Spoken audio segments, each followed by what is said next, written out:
Fala pessoal, tudo bem com vocês? Hoje, dia 27 de 5 de 2026, quarta-feira, trazendo mais informações e notícias do mercado das criptomoedas. Bora para mais um vídeo falando de Ripple XRP. E todo mundo sabe que o institucional já está usando XRP com cautela. Bancos da Ásia, bancos de fora dos Estados Unidos também estão usando. Os bancos dentro dos Estados Unidos ainda não está usando, esperando, né, a lei de clareza que está para ser aprovado no Senado. Mas, pessoal, esse especialista bancário, ele traz que quando os bancos começarem a usar o XRP, o preço será calculado com base nisto, né? Quem trouxe, né? Quem é esse especialista bancário é o Charuzan e a Times Tabloid traz, né, um passo a passo do que isso quer dizer para o XRP. O engenheiro, né, de computação e especialista em bancos, Charuzan,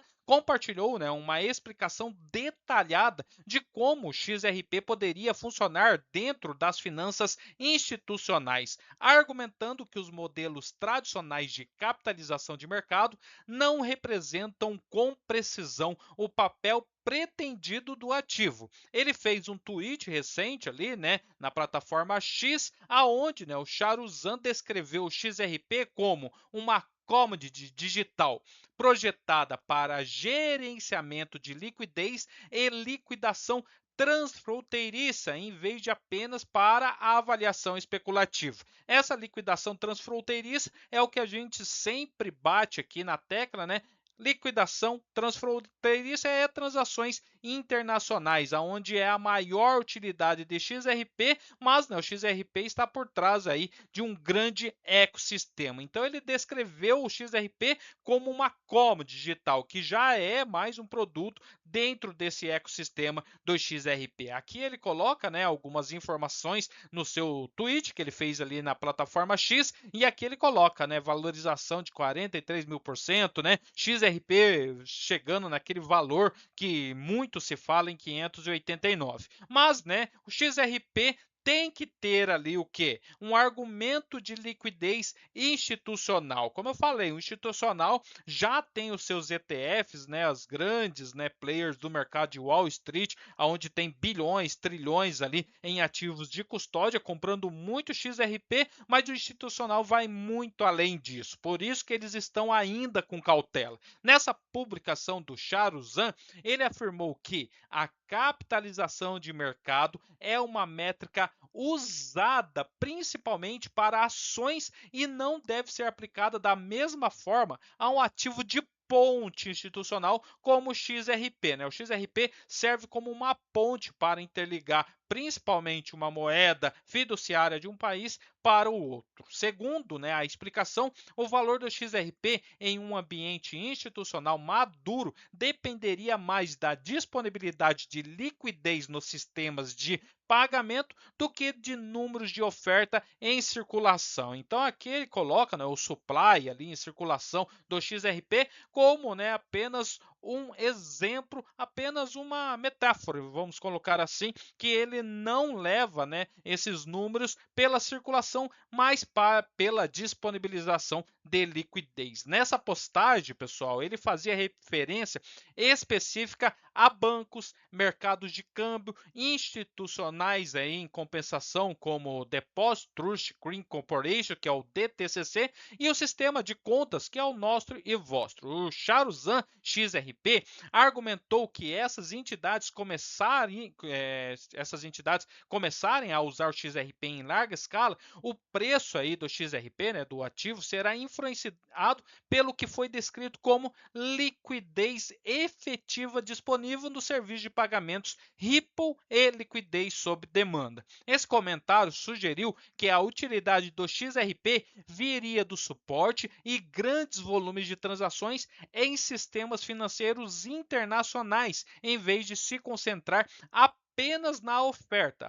A publicação que ele colocou, ele enfatizou a importância da liquidez e da capacidade de processar transações globais simultâneas sem grande instabilidade de preço. E daí, pessoal, ele colocou uma parte central dessa discussão com foco na velocidade de negociação do XRP. O Charuzan argumentou que a velocidade da transação ali, né, por si só, não pode substituir a profundidade da liquidez. A publicação afirmou mesmo que o XRP se movimente rapidamente entre essas instituições, a atividade financeira em larga escala ainda requer reservas substanciais de liquidez para evitar derrapagens e reduzir a volatilidade durante os períodos de liquidação. Esse tweet incluía a afirmação de que um XRP pode circular no máximo 10 vezes por dia, o que posteriormente gerou uma pergunta de um outro usuário identificado como Booklyup. O usuário perguntou-se onde vinha essa estimativa e se isso significava que o XRP só poderia processar 10 transações por dia. Na resposta da Charuzan, esclareceu que a declaração se referia a teoria da moeda como mercadoria e ao fluxo de capital institucional e não a limitações das transações em blockchain. Na verdade, pessoal, XRP faz ali milhares e milhares de transações por segundo e não por minuto, por hora, por dia e sim por segundo. Segundo a resposta, os fundos institucionais e os formadores de mercado não podem reciclar capital continuamente milhares de vezes por dia devido aos requisitos operacionais, obrigações legais e procedimento de liquidação. A resposta também argumentou ainda que, apesar da velocidade de blockchain, o sistema financeiro em geral ainda opera dentro das restrições regulatórias e operacionais que limitam a frequência com que grandes volumes de capital institucional podem realisticamente ser negociados. Com base nesse raciocínio, ele ainda afirmou que a velocidade líquido anual do capital nos sistemas institucionais se estabiliza em torno de 10. E essa função institucional proposta para o XRP, em um argumento geral, apresentou que o XRP, como um ativo projetado para suportar transferências de liquidez de alto valor, em vez de apenas para uso transacional em pequena escala. Charuzan também sustentou que pools de liquidez robustos e valores unitários mais altos seriam necessários para minimizar a derrapagem e ajudar as instituições financeiras a gerenciar a exposição à volatilidade durante a liquidação internacional. Essa aqui foi a publicação que ele colocou, onde a matéria explicou o total sobre o mercado e métricas para ações, não para um ativo de ponte institucional e uma ferramenta de liquidez, quando bancos, câmbios, instituições de compensação como a DTCC, similares, começarem a usar o XRP, o preço será calculado com base no suprimento dentro dos pagamentos ODL,